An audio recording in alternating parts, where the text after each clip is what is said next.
I hear you.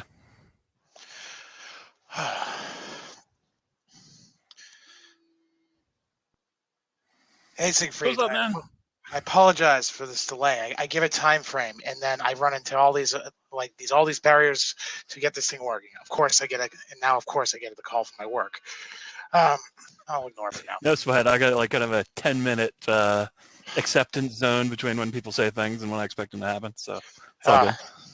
uh, I just wanted to actually make sure that like the I kind of wanted to do this last week, so I'll keep it as concise as possible.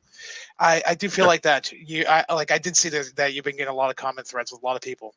A lot of problems I have with the comment threads going back and forth in debates is that I tried to comment on the Citizen Tom debate that I believe he won in favor of your argument, and I picked draw on that argument because I actually thought Citizen Tom did a pretty good job, and I thought there was a conflict of interest. But just me commenting and saying, "Well, I have a question for one person." He gave an example of white privilege. He goes, "Here's my example of white privilege, and here's my problem with when you and Tom both accepted this as a good example of white privilege, and maybe you could help me out so you can set me straight." He said. Sure. He said a great example of the greatest example of white privilege is because I can go outside and I don't have to worry about what if I'm wearing a hoodie and the police won't look at me differently. And I just said that's fine. Like I said if that's the definition of white privilege, we have to keep in mind one or two things here.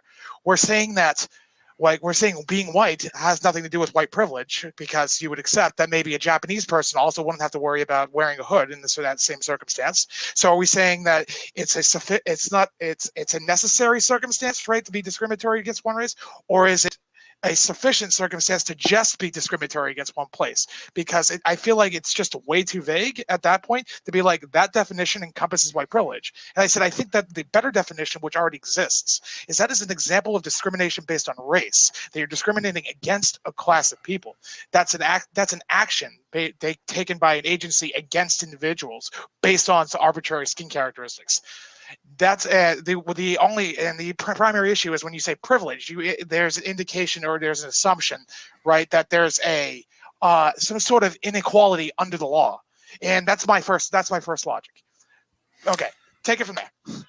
Sure. Well, yeah, I mean, I knew privilege would come up, so I went and found the definition. So this is like the Google definition. A Sure. special right, advantage, or immunity granted or available only to a particular person or group of people. I don't know that that takes us a lot further along the lines. I've got a weird buzzing on. Do you hear a buzzing when I talk? Yes. Maybe Okay. it's me. I'll mute myself. Oh, okay. I'm not. Yeah, I'm not sure. Anyway, no, I think it's me. So, what was I talking about? Yeah. So privilege. I think when Peggy McIntosh came up with this thing, she was just trying to describe an experience that she had. So the backstory is she's a feminist academician, writes about feminism, and some of her colleagues who are people of color, black feminists, were saying, hey, Peggy, we don't see a lot in the literature. There's a lot about how it's difficult to be a woman in life, how there's a lot of challenges to overcome in a patriarchal society, et cetera, kind of feminist stuff. They said, but you don't talk a lot about what it's like to be a black woman, and it's a little harder because there's these other things we have to deal with that you don't because we're black and you're white. She's like, yeah, I don't know. She was defensive about it, right? Because this is her Sure. profession. And she's like, I think the feminist literature covers everybody. So she started reading and looking around, and she started to get an inkling. Yeah, you know what? Like, there isn't really a lot here about what it's like to be a black woman, right? It's really just about men versus women. And if there's this extra dimension going on that's a little harder for black people, it's not a lot about it. But then she's saying, look, I worked hard to get where I am. As a woman, I had to overcome some challenges to be an academic professor at a university, and There were some, men out there that made it a little hard for me. So I had to work a little harder to get where I am. And I feel like I earned this, right? This is mine. And, she's not wrong about that. But she felt like, there wasn't anything, I didn't get anything for free. I had to work for every inch of this, right? But she wanted to challenge herself. She's like, look, I've got to really concentrate and think hard and challenge myself and say, is there anything about me being white versus a woman who's black that's going to make any difference whatsoever? Can I interject? Yeah, sure. Go ahead. I have to stop you right there. Yeah, I'm coming from the context where I do not accept race as anything other than the societal construct, and I believe that gender is Yeah, a biological construct, is actually biologically based. So sure. so when someone says white and black, I immediately think that she's making assumptions, and there's many more questions that immediately I bring up to saying, so what is white and what is black, and Well, are those the only two races? but it's beside the point, right? I Yeah, mean, it it really is. has nothing to do with my argument. But go on, go on. Okay, yeah. So because look, I'm a white guy. I don't question that. People think I'm white. I have no idea what my DNA is, but I have very pale skin. I burn in the sun like crazy. I don't have kinky hair. You know what I mean? People see me, they go, "Oh, white guy," practically poster German, Sig Heil white guy, right? So that's me, right? I'm solidly in the white territory. My wife, not white. If you look at her, pretty obvious. So anyway, so Peggy, very white, um, was questioning these things, and then so she thought about it. She meditated on it, and there's a little video of her talking about all this. And so she slept, and then she would wake up in the middle of the night, and she would have a thought. She's like, you know what? Like, as a white person, I can go do this thing, have these expectations, and if a black person would not have those same experiences in that same situation, so she would write it down on her little notepad, and she wrote a whole bunch of these. She came up with around 50 of them, and then she wrote a little paper about it, saying, yeah, people challenged me on this. I had to think hard about it. And in the end, I came up with a whole long, and the more I thought about it, the more of these ideas that came to me. And I was like, oh yeah, now that I'm thinking about it, there's this and there's that, and there's the Band-Aids, and there's just, I can go out and hang out with lots of other white people without trying very hard. So if you're a black person, you got to go to like a black nightclub or something, unless you live in a place where there's a lot more black people, etc. She's got all kinds of examples. They're little things, right? They're not like, this is the end of the world, it stops your career, blah, blah, blah. It's just little stuff that happens every day, right? And so she added it all, and she's like, how do I describe this? What is this phenomena? Well, it's because she's white. That's what she was focused on, right? Because there's all kinds of other privilege. There's male privilege, there's tall guy privilege, there's American privilege, right? Privilege is a general thing. Advantages come from all circumstances, sure. So these are things that she identified that had specifically to do with skin color, right? Just she tried to limit it to that. And so that's why it was white. And it was privilege because they're just little benefits. And some of them are due to racism, right? The black hoodie thing, that's about people's expectations, right? Yes. But some of them aren't. Like just going out and hanging out with lots of other white people, is like that's just due to majority numbers, right? It's just a pure numbers game. So where's privilege coming into play in that example? Well, in this case, privilege is just used as a word, as an umbrella word to cover both things that are about racism and things that are not about racism but are still about your skin color. The main thing is they have to be things that you like. Seems like that's the same thing. Things right? you feel a benefit from. That's the same thing. It's like things that are racist and things that are primarily based on your skin color, meaning that they're based on your race, which is racism. Well, I guess, I think of racism, maybe we need to talk about what racism is, right? So there's a bunch of different... Discrimination based on race? Yeah, for me, it comes from people's innate tribalism, like an animosity against another race. Like, I don't like black people, right? Or at least black people are different kinds of people than me, right? And I don't really want to hang out with them because they're bad, right? They're not evil, but they're different than me, and I don't like that. Yeah, preference. And there's a big scale from I feel a little uncomfortable because I've read this crime statistics to, they're subhuman mongoloids or whatever, right? There's a whole range. Sure. And so that's racism, as where, there's other stuff in life that isn't racism per se, but it just, like the whole Band-Aid. That's why I use that. This is a sort of weird, innocuous example, but that's where this is where I hold definitions, and this is why I like to go in this back and forth. And I know it's annoying that I'm going to interject, but that's the point of clarity, right? There's all those. I feel like all the examples you give, basically, you're saying I'm racist, but there's racism with malice intent, and then there's basically what you give me innocuous forms of racism, which might not be for bad intentions, but in the end of the day, they're still discriminating based on somebody's race, which they. But what about the I go outside and I get to hang out with white people just by default? Say I'm in South Florida, or I don't know, where's South Dakota, super white there. I've been all around the country, right? So South Dakota, you're not going to see a lot of black guys. I go out down to the local tavern, white guy city, and maybe there's a couple minorities in there. Is that racism? I don't see how it is. So you're noticing skin color when skin color doesn't come into play unless you're preferring to go hang out with them because they are white. See, Maybe it's a little skin color human doesn't even nature. come into the question. You're saying that based on your geographic circumstance, there's a certain group of people around you, and by the necessitation of convenience of being actually you associate with people around you, they happen to be a certain skin color. You necessitating the notice of that skin color and bringing that to the forefront of attention is itself racist. Do you understand? Well, here's the thing. It is a little bit, right? I'll agree with you to an extent, but it's kind of the other way around. It's about a personal preference, right? So Sure. I never thought about this stuff before, right? Now, I married a woman who's she's an American-born citizen. In my stories, I kind of talk about the way people treat her like she probably isn't. But, she's got a Filipino genetic heritage. And so she expressed this to me, when we first started dating, and she's like, yeah, it kind of sucks everywhere I go. I would like to go to a party where there's more Filipinos or more Asian people because I just feel a little more at ease, right? It's just a little more, I don't feel like people are going to be looking at me as the outsider, because a lot of people don't like to be an outsider. I love it. Yeah, right? I'm sure. weird. I like being the crazy guy, but I'm standing out. I got my mohawk and everything here today. Hey, so I feel you. But a lot of people don't like that. A lot of people like to blend in and just kind of be part of the crowd and be accepted as one of everybody else, right? And like when people ask my wife those pointed questions about where she's from, they're like, where are you from? And she says Chicago, and they're like, that's not what I was like trying to get an answer to. I want to know why you're dark skinned. So they ask her again, so where were you born, right? And she says Chicago, and they're like, and so she has to tell them, look, my parents are from the Philippines, all right? Are you happy now? You don't feel like one of everybody else because people are singling you out and kind of aiming special questions. So like black people, people want to touch their hair and stuff. See, this is what I don't understand.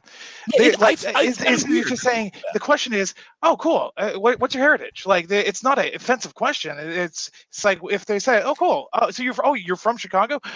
Okay, I'm sorry. I guess I had mistaken it based on your heritage. It's like is your heritage not from Western Europe? But it's not a racist connotation. It seems to be somebody that's ignorant. It's due to her skin color, though, right? I mean, but they don't ask me what my heritage is, because, right? Like, why not? No, absolutely not. You're totally right. But it's more based on. I said I could just primarily point out that Japanese and Filipinos within Hawaii itself. Again, there's a dynamic there that's a lot different. Specifically, it's the way that the dialect is spoken when they speak English in Filipino neighborhoods. That dialect alone gets the Japanese majority to create the term pigeon speak to demean the Filipino by that basically the poor Filipino neighborhoods. Now, I don't now. This is just a point in time when basically people are forming assumptions based on an outside characteristic that they differentiate from their characteristics. So you said maybe it's their skin color, but is it? Maybe it's the fact that it's the fact that she can speak a second language. I don't know. But I'm saying all those things are it's like if you make the assumption that they're making that judgment based on their skin color, you're being racist. Do you understand why? Well, I'm not calling you racist. I'm saying I understand what you're saying, but I don't think it's relevant. I'm not judging them that they're asking her these questions because they have some animosity or some dislike. No, it's not. It's just curiosity. Malice is not a necessitation, right? You're assuming that they're making their judgment based on the fact that they're judging her, meaning you're assuming their background, their understanding of their culture, right? Based on the fact that your white skin color is different than theirs, so they must be making a judgment on her skin color. And I think that's saying, well, you're making the judgments on skin color. They didn't say anything to justify you making that accusation. So I'm saying the only racism that's being illustrated at that point in time is the reaffirmation of racist dictonomy. I may have missed what you mean by that last part. So sure, you're saying that people might differentiate your wife, and it's absolutely the case that probably most of the time they might be judging her based on her skin color. But you're saying that you're telling me the assumption that the people that say, well, where are you from? Where are you from? And then you said, well, they're obviously asking that question based on their skin color. And I go, yeah. I said that's based on that example. I would have to say the only race the race that's been inserted is you pointing out your wife's skin color and the race of the person asking the question. The person asking the question did not refer for a race from that phrase. So this is my problem with the privilege concept. No, it's not true though. We're making if we don't get down to the background of the people that actually have the preconceived notions, and we tell them that they're making that judgment based on their prejudice towards her skin color, maybe you'd be surprised when they go, "I've just never seen somebody with a Filipino accent before." And she doesn't have a Filipino accent. No. That's just my example. Speaks just like that was just an arbitrary example from my ignorance. But I'm saying I don't know. I have no idea. Yeah, but I do know because I'm there. Like I'm standing there. She doesn't dress in a Filipino style. She does like an American. No, I got to She push you on doesn't that. talk like. Yeah. I don't think I take you 100% for your word. I'm not challenging you that. I'm just saying, why do you assume that it's racism when somebody actually says, "Oh wow, this person looks different from me." This person, like when a giant person that comes in that's 7 feet tall, right? And you go, "Wow, do you play basketball?" I mean, we don't like. Obviously, you're just saying you're making the assumption based on the fact that that's a characteristic that I don't see very often. A 7 foot tall person walking in the room. The first thing I notice is, wow, I don't see people that look like that very often. Let me ask about why, like what they do that made that tall. It's the first thing they notice. That's not being. That's just differentiating it from the people they see around them. It's not necessarily. It's not necessarily based on. Well, no, I'm saying it could be applied to any circumstance, and that's why I don't like the term. And that's why that's the thing, though, is privilege. I mean, you can have this privilege. It could be due to you can have any kind of privilege due to any kind of circumstance. I get tall guy privilege. I can reach up and get stuff out of the high cupboards, right? My wife has short person privilege. She can get stuff down out of the cabinets, right? It doesn't mean a whole lot. I mean, the whole point of what Peggy put together, right, is to really say, look, there's an experience to being a white guy or a white woman or whatever that we kind of take for granted because we haven't experienced anything else, right? That's just I'm a white guy all the time, right? And there's an experience that other people have, and it's hard for them to kind of tell us what it is because we're like, what? No, people don't choose me because I'm white, right? That never happens. But we don't experience what they experience. She understands what all other white people. It's like the experience of all other white people, as if they're all. She's talking about herself, right? Right, which is a very arrogant construct. I don't think so. To say that I have here's an experience that I have, and that other people have who are like me. And to put that out how does she know that people that are white are like her? That's racist. That's my problem with this assumption. They're like her because they have the same skin tone. That's all. How does that make her white? What shared characteristics they have because they're white? This melanin on the skin. That's the shared characteristic. So they have shared experiences because they have the shared melanin. Yeah, that's right. In the same society. Yeah, absolutely. So she's going to make the assumption based on. It's not an assumption. Well, no, it is an assumption. It has to be because she's assuming that people that are white don't understand that people that are black. And that's why I just said people that are black. Like my situation is this. Me and my friends, right? We go out. There's actually specifically in Boston, which I am right now, right? Boston has all sorts of actually neighborhoods where there's Asian clubs. But then there's non-Asian clubs. That's really the divide in Boston at this point. Basically, there's all these sorts of Chinatowns, and Chinatown has gone all over Boston, and people embrace it. Which because basically people actually at this point in time are either they have basically an in-group preference for the Asian people to actually gather together for whatever reason. I don't assume why. I'm just assuming that there's some sort of cultural significance to them gathering together. I don't assume it's because of anything other than the fact that there's something in common with their characteristics and not their skin color. I don't know about that. It's common heritage preference. There's a whole range of stuff, right? I mean, everybody's got why different would they gather unless they have something in common? Oh, I have nothing in common with a white person based on the fact that they're white. I say that, but I don't think that's true, man. What do you mean? Well, look, neither of us are likely to get pulled over by the cops because of our skin color. Not true. Would you agree with that? No, I will not. That's not. So true. You think there are cops out there who Can are I give you it's a white guy. That's pretty suspicious. I better pull him over. If you are a male and you are black, you have a statistically high probability of getting pulled over. Yeah. If you are a female and you are black, you have the lowest probability of being shot by a police officer of any race or of any race. Right. So that seems to be those are on the opposite ends. So it's hard to say they have it. But as a white man, I don't have the issue that a black man has. We have man in common. What's the difference between us? skin color, right? No, I don't get that. You want to say that like white privilege somehow, like because I have this white skin, it springs forth into a magical shield that protects me and every other white man alive. It's not like that. This is just a general description of social trends. They're not absolute. They're not required. It's just a general experience that white people have. They don't have to put up with a certain amount of crap that other people of color have to put up with. That's it. And yeah, it's not like every single man. Like Barack Obama has a lot more privilege than I do, right? He's a black guy. I'm a white guy. He's the president. I don't think you're arrogant about this. I just really actually am trying to undercover what I can't get through my head here. Is like I don't make those assumptions, and I need to get past this. I'm trying. I guess so. You're a very logical person. You like things that are very definitive and objective, right? And I kind of do too. I grew up loving Mr. Spock, right? I was like, why can't people be like Spock, right? Life would be so much easier if they. And David came along, and I said, "Fuck Spock." Right. Well, yeah. But as I got a little older, right, I kind of appreciated the whole Kirk universe too, and the kind of just, what, sometimes you go with your gut instinct, sometimes you just feel things out, and it's just good to live, right, and to be happy and to have a good joke once in a while, et cetera, right? So I kind of developed, like, you got to have the merger somewhere between Spock and Kirk, I don't know where the hell that's going, but I like to talk about that. But, I'm just sort of saying that, like, some things in life are really kind of fluid, right? They're hard to pin down, and you can't say because I have this white privilege, you have the same white privilege. Because we have all these. It's a whole mix. I'm a white guy. I'm also like I'm like 325 pounds. So if I walk down the street in the middle of the night, I've literally watched people cross the street so that they don't have to walk past me, right? That's a privilege I have that a lot of people don't.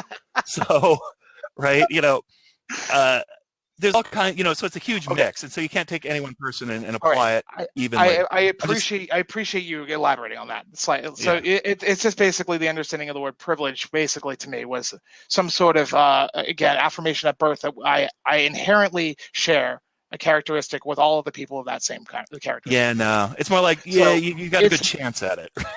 Okay, I will say that there is definitely circumstances. The reason that I object to the term. I guess invoking the term white and the term privilege together is invoking race, where I said I see no evidence for race being a necessary component. Like, and I get that.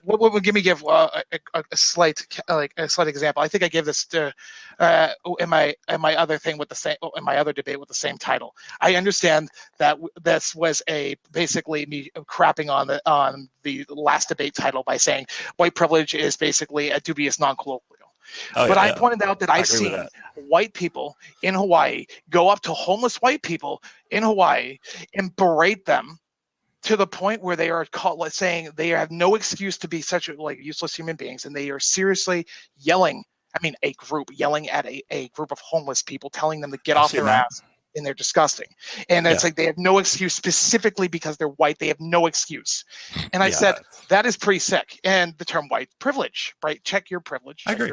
And I said, I think people overuse it all the time. Yeah. Precedent, right? Because then people say, well, it's subjective. That person perceived that person had privilege. And I go, he's a homeless person. We have no idea how he's homeless, but I don't think he chose or preferred to be homeless if you gave him the option. So it's hard for me to actually watch white people to berate other, again, white people, again, which I say I don't share characteristics with either of these groups, because I don't understand how they could come up to the conclusions where they say this group of people is just like us. Why aren't they successful? It's like, well, maybe they didn't have the advantages that you had. And that's all I'm saying. Your circumstances are different than his. And I can't say race being different. I do think that wealth equals power, though. And if you have wealth, that is the key to power. And I thought that was why I said if there is a universal privilege in all societies, it's got to be wealth. It's got to be basically the gathering, or I guess you could say the accumulation of wealth is directly proportional to the amount of power you could potentially exercise within society. Mm-hmm. Yeah, I agree with that completely. I think it trumps everything else, pretty much. Oh, okay, then yeah. And then that's the thing that frustrates me with these debates. With that whole definition. Because to me, the white privilege thing, it's like a little thing. It's just an observation about what it's like to be one race or another in our culture. It doesn't.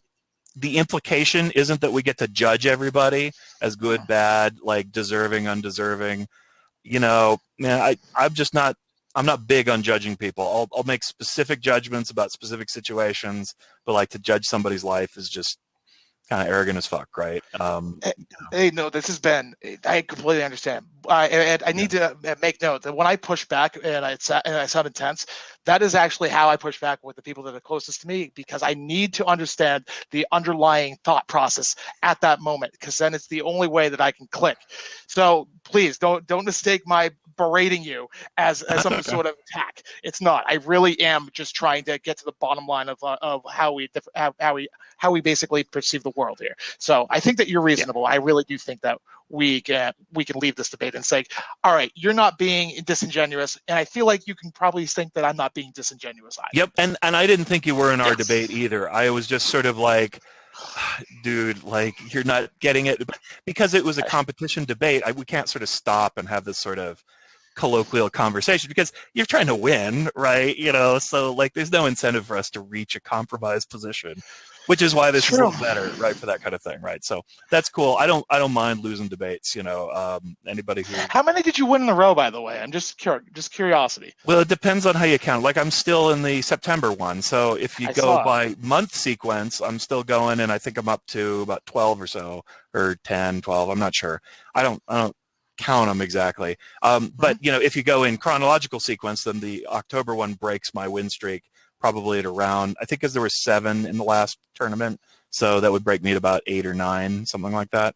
Not sure. Okay. So, but just my own curiosity, because good thing, though, man. First title next year, and I go, oh wow, I'm doing.